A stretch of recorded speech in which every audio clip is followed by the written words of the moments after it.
আমাদের আজকের এই বিবাহিত এবং অবিবাহিত একাদশের খেলার উদ্বোধন হয়ে গেছে একটু আগেই।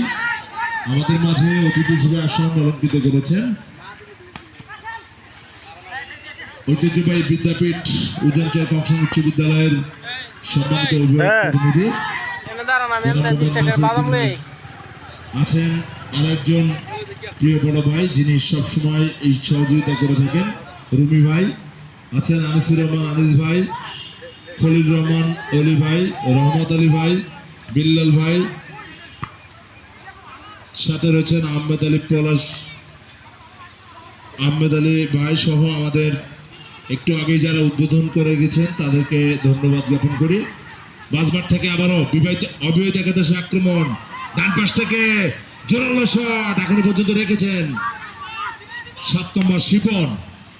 ওখানে শিপন থেকে ক্লিয়ার করে দিয়েছেন, গড়াতে পারছে না। বলছিলাম জামাল কিন্তু একবারে পড়ে গিয়ে একদম মাঠের বাইরে চলে যাচ্ছে গড়াতে গড়াতে, তারপরেও কিন্তু গোল আদায় করে নিয়েছে। একটা লম্বা থ্রো হবে ডান পাশ থেকে, ওখানে শিপনের আবারও শিপন বাসমাঠ থেকে ডান পাশে থেকে 9 নম্বর